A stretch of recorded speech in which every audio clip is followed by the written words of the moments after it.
Hey friend, so this is gonna be a different kind of video. I'm here on Vision of the Seas, Royal Caribbean's Vision of the Seas, and our port stop is Charleston, and today is April 12th. Did a little bit of research before I came here, and April 12th was the first day, the start of the Civil War. So obviously I am all emotional about this freedom journey that I'm on. Don't worry, I'm not gonna get political. And I know that there were way more things to do with the Civil War than just freedom. But of course, I'm gonna take today to reflect on just remembering that we have options, and that's what I want to show in this video. We don't have to stay stuck in a toxic environment, no matter what that might seem like, or even just a mediocre environment, something that we really long to have a different type of life, and we're not really sure how to do it. So in this video, we're going to take a little tour, historical tour of the areas in Charleston, and we'll talk a little bit more about getting out of those crappy lives that we were in, getting out of those difficult situations, and finding our happy place. You know I'm all about finding that happy place, so let's go and check out Charleston.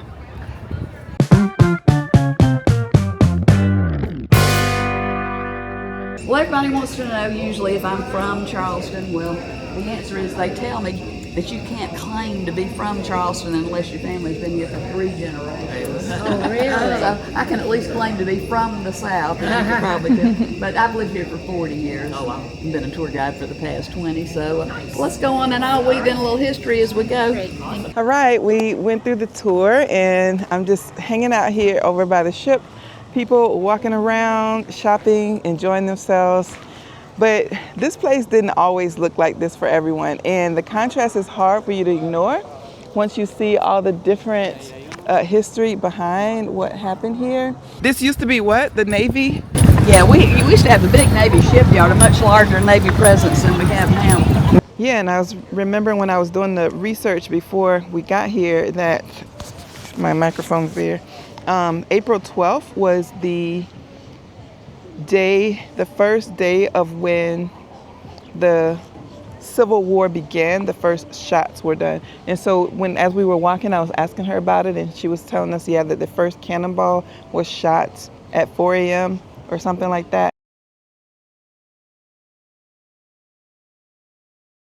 Scrapers, I've got several different designs on those. Boot scraper. This is our only beach in Charleston, and it's low tide, so you get to see a lot of it. People that are coming here to go to the beach are staying out on Sullivan's Island or the Isle of Palms or Folly Beach over here. Now this is beautiful.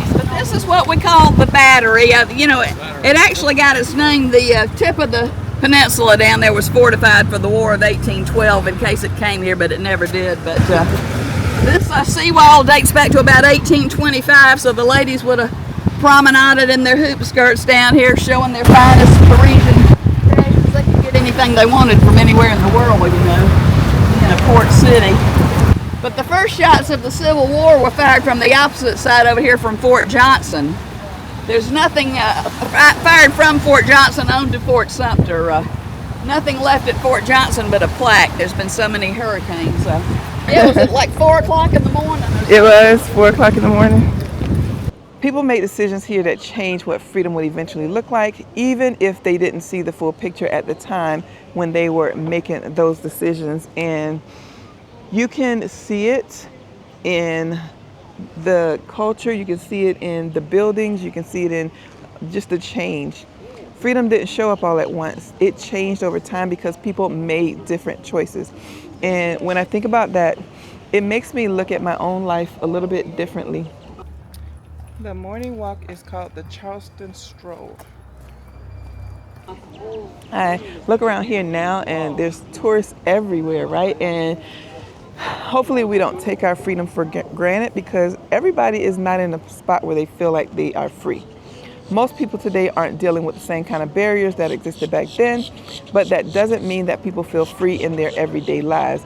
And I know that for a fact from people that I've met, even from my own journey, people that I see in the comments, the comments that people make on this channel, a lot of people feel stuck in situations they don't really want to be in. Not because they can't leave, but because they haven't really made that decision yet. And I'm so thankful that I was able to make that decision a couple of years ago for myself, because I could have easily just kept going where I was. That would have been just comfortable. But for some of us, like where I found myself 2 years ago, you just feel like you're stuck. And coming to a place like this just reminds you that you're not stuck.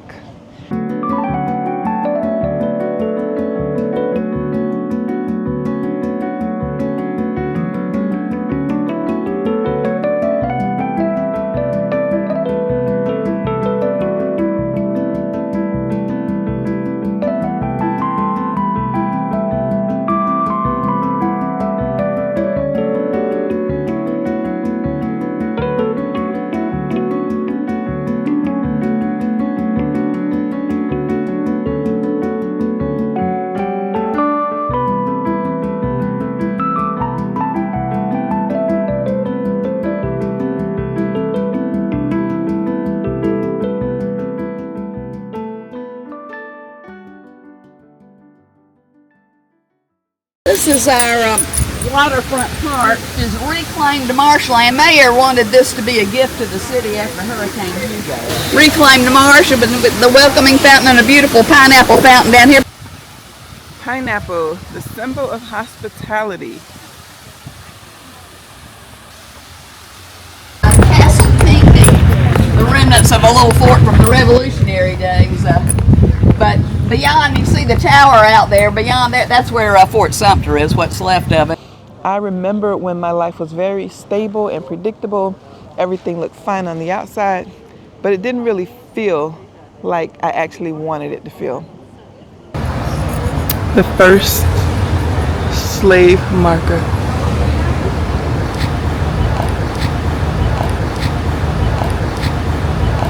And nothing really changed for me until I made a decision to do something different. Not when everything lined up perfectly. As a matter of fact, when I made this change, it was just because I decided I was ready for a change. Everything was the opposite of being perfect. Everything was, I can say everything was in chaos, but there were some things that were just, I ain't putting up with it no more. So they could find those stones when they got here. They looked everywhere for a quarry. And these were used as ballast on the ships. Oh. They would send supplies over and the ships would only be partially full and they had to weight them down, But they would go back loaded with rice, was the #1 crop, indigo #2 that they make the blue dye from, sea island cotton #3, and then tobacco and naval stores and a few others. The concrete got added in the 1960s because people were stealing the cobblestone. It says French Quarter. A lot of things that she talked about here in Charleston had to do with, the people who had money versus those who didn't. These $8 billion was about the going rate for these houses, but they never changed hands. And then all of a sudden, back during COVID, 2 of them got knocked down to $6.1 million, and then people turned around and sold them for $18 million. We say the white one here, the husband and wife couldn't agree on architectural style. She wanted Italianate, so she took the left, and he wanted Greek revival, so he took the right. Money plays a role in all this, whether we like it or not. It can feel like the thing holding you back, but it can also be the tool that helps you move forward. This is Rainbow Row, one of our iconic images. Oh, yeah. That was a 4-story tenement housing before the earthquake. But when I read the article in the paper about the house selling for $1.7 million, it said that included the 2 hats. Well, who ever heard of hats with a real estate contract? Well, the former owner at Halloween every year would put a witch's hat up on the turret up there. And it was like the crown jewel of the city. I mean, people would come just to see that hat. And then that was so popular, he started putting a Santa stocking cap up there at Christmas. So it's no easy task. You got to hire a cherry picker just to get the darn things up there. Do the new owners still put it up? Well, they put the Santa cap up, but I don't know. I think they were still under.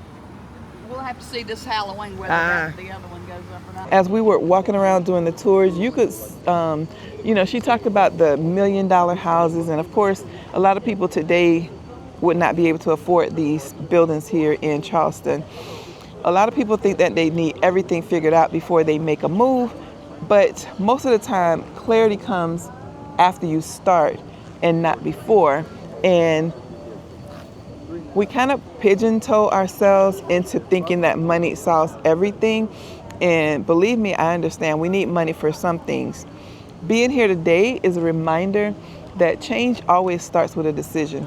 Your situation might be different, but that first step still works the same way that it did for me. It still works the same way for the people 165 years ago at the beginning of the Civil War. And basically it starts with a decision, point blank. That's actually why I created Retire Without Millions, because I know a lot of people think that they need a ton of money to change their life. You don't need millions, but you do need a plan. And you do have to decide that you want something different. If and until you make that decision that you want something different, everything, of course, is just going to stay the same. Sitting here today, it's easy to look around and take all of this for granted. But when you really think about how much has changed over time, it makes you realize that your life can change too. It might not happen overnight, and it might not look the way that you expect, but it does start the same way every time. And that's with a decision to live a different life. But only you can make that decision. Thanks for watching.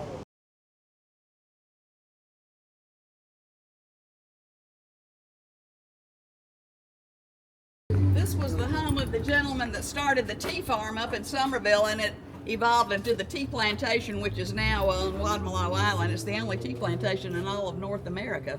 The next closest one is Guatemala, but Dr. Shepard's credited with introducing iced tea at the World's Fair in St. Louis in 1904. But you see the roof line where the house stops? And then this was the kitchen house, although it wouldn't have been quite this fancy, you know. But this, when they connect the two, they call this the hyphen. And you know, you've got the old kitchen houses and carriage houses here because they couldn't tear them down, that 75-year-old. So either people will attach them and have it part of their home, or else if you're walking down the street and you see a half fine address, there's a different family living in the kitchen house or the carriage house. And the carriage house is attached to the kitchen house down there, and then who knows when that other little building went up. But now you see they've got 3 driveways, so it's subdivided into 3 families. But this is one single family behind us. See the roof line on the main house? And then here's the kitchen house that had to be made of brick. And so between these 2 drain pipes was all a yard that they used to have to walk through carrying these steaming bowls of food. And used to just drive the dogs crazy out in the courtyard. And they had to put a stop to that because they'd get in trouble. You know, that it was disturbing the guests, so they had to come up with a solution. So they started frying up these little balls of cornmeal and tossing to them on the way, saying, hush puppy.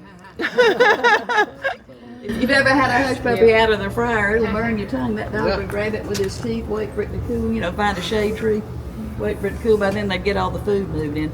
People want to know if that's true. Well, you know, it's a legend. And legends are something that have been passed down from generation to generation, but you got no paperwork to validate it. This intersection, Robert Ripley of Ripley's Believe It or Not was here years ago, and he said this is the only intersection in America where the 4 laws that govern man come together.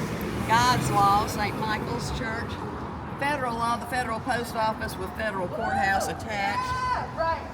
State or county law, that was the state capitol site before it moved to Columbia. Now it's the county courthouse. The city law, city hall. So hail, mail, bail, and jail. This is another one of our reproductions of the Dock Street Theater. Queen Street up here used to be named Dock Street in the old days. It's also something. Wow. They have the oldest church family. That's not the oldest building because the original church on that site was destroyed by a fire. But that's supposed to be the high point on the peninsula, 12 feet above sea level. Oh, little baby turtles. They're everywhere. Oh, little turtles. Oh shoot, they about to close up the gangway. I've never been a pier runner. I ain't gonna start today. It is pretty close though. What time is it? It's 3:18. We got till 3:30. I still got 12 minutes. Look how close I am. Hello.